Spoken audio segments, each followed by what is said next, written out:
everybody, welcome to my channel. I'm Joanna, aka Juju Off the Beat. If you follow me on TikTok, I am specifically coming on here today to talk about nursing.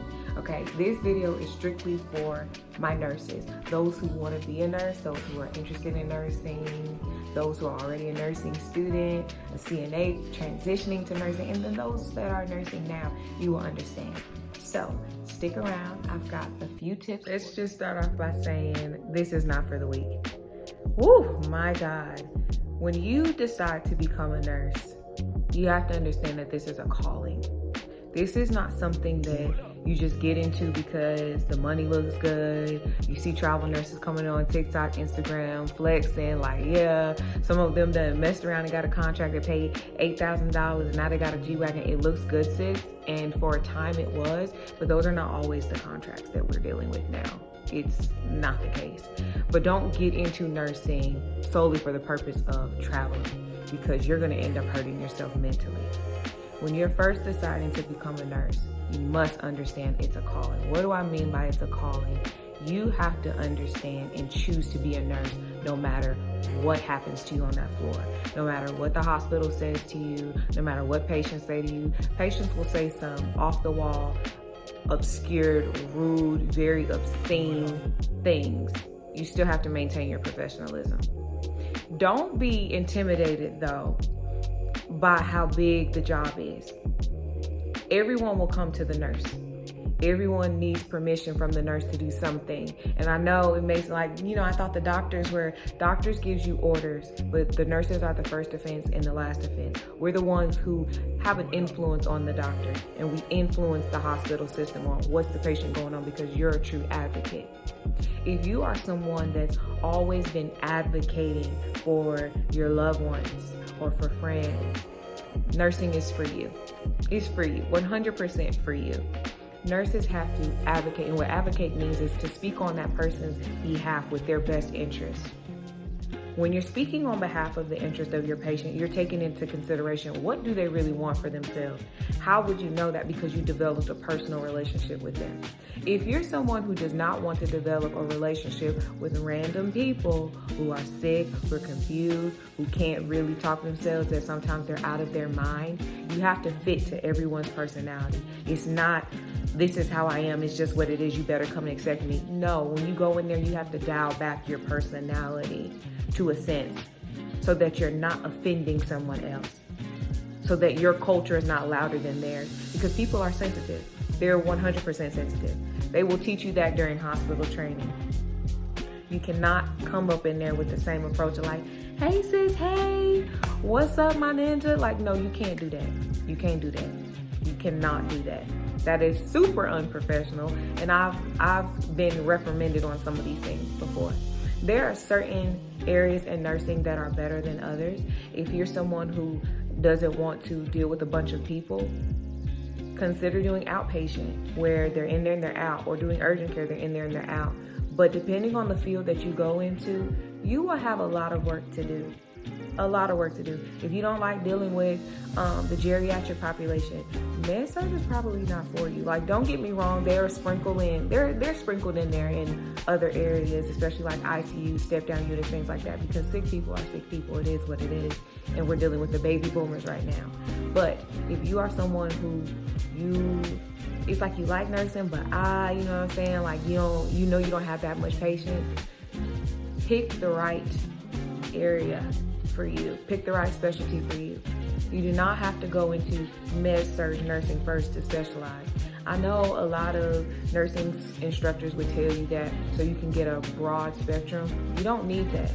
Whatever your specialty is what your specialty is. What you're led to, what you feel that unction in your soul to like do it. Don't waste time, because people go to med-surg a lot and get burned out because mentally they're not prepared for it.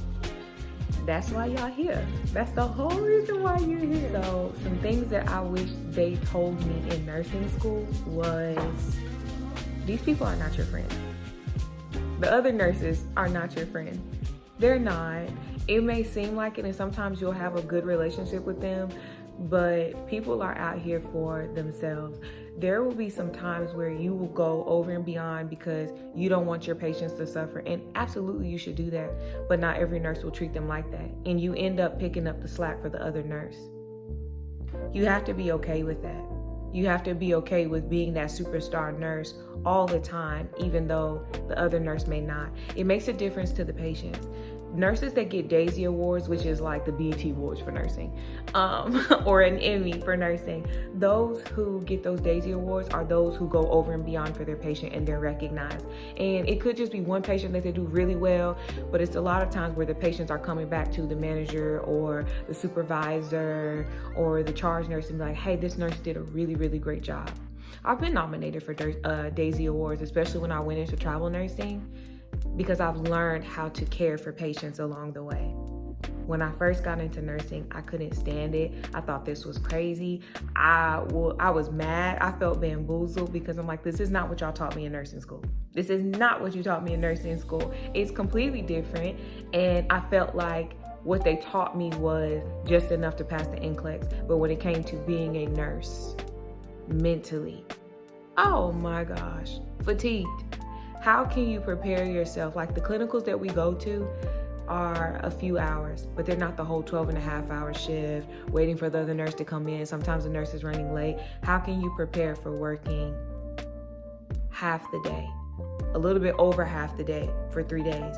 And sometimes the hospitals are so short, it's back to back to back.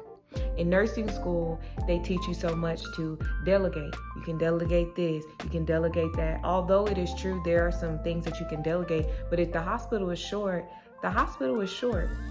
So you have to pick up the slack. They don't teach you that in nursing school. But if you prepare for it now, like if you're watching this video now, you know what to prep for. So it's like, you can't, you're ready, because I told you already, and you're warned now. It's like those who are having a baby. If you've had the baby before, you watch someone else, even if you're in the delivery room, you kind of know what to expect, you know what to deal with. Not to say that you experience the same feeling that they did, but you know what to look out for, if that makes sense. So my love for nursing developed over the past few years. I had to learn how to work with doctors and residents and other disciplinarians. And when I first started nursing, I didn't know how to take constructive criticism. Trust me, they're gonna give it to you without you wanting it. And it's not you. It's not you. Like a lot of times it's not you, it's just, this is how people are. People become a family, especially if you're new and you're the new person in their family. It's kind of like they look you up and down. They may think that you're too good for them, any of those type of things. Some people are very catty. Like nurses have a tendency to be very catty. I'm a nurse that likes to stick to herself. Like I'm friendly, but at the same time, I'll stick to myself. Some people will think that you think you're better than others, or you just in here to do your job and go home. You need to develop that mentality. I'm here to do my job and go home. I'm not here to be buddy-buddy with anyone, because that will lead you down a slippery slope. Now, but the attitude that you have, even though mentally that's what you're here to do, the attitude that you have to have is, I'm here to do my job. But my job entails taking care of patients, advocating patients, cleaning them, turning them. If the tech's not doing their job, I'm gonna have to do their job, because I'm not gonna argue with someone that they need to do their job. You have to be ready to take on anything.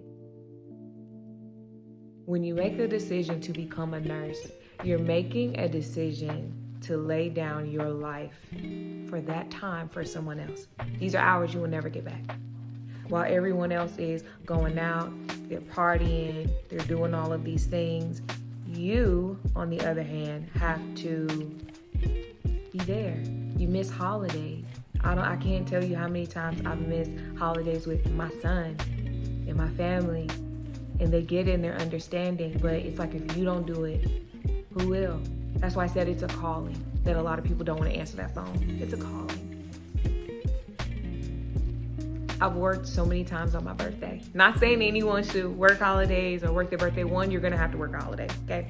But as far as like working your birthday, you could take off. But when you're travel nursing, if you don't put in specific times on when you want off, even when you do that, it's not a guarantee that you will get it. So be prepared that I might have to work on my birthday. It's a lot of sacrifice, but it's worth it. It's worth it. When you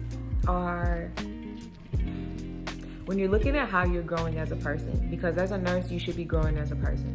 It shouldn't be something that you just clock in and clock out. You should be growing as a person. Each patient should be teaching you something about yourself. If you're really serious about this profession, they will teach you. Your managers will teach you. Pay close attention to what they're saying to you every day and every night. With your night shift, pay attention to those managerial meetings when they have something to say about you. Don't take it personal. Just take it as they're outside looking in. They may not know everything that's going on with you, but if you're projecting your way if you're projecting yourself a certain way and they see it, they're going to call you on it. You want people to be attentive at you like that. There's a difference between bullying and holding you accountable. As a nurse, you must be ready to be held accountable from every disciplinary that's in there, because they're all looking for you and they're all looking at you. Your position as a nurse is very powerful. If every nurse decided to get up and walk out of nowhere, the hospital would be hurting.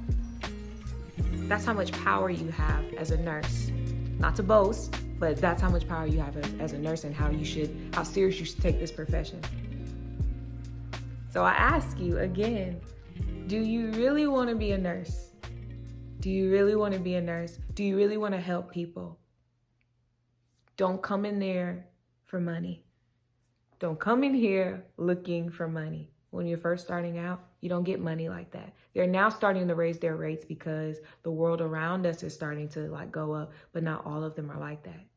Be prepared to do your job, whether or not the dollar equates to your effort.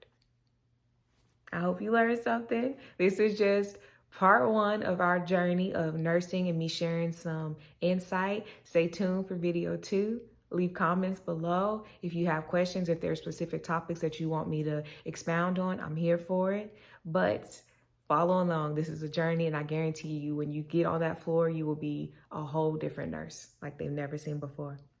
Bye.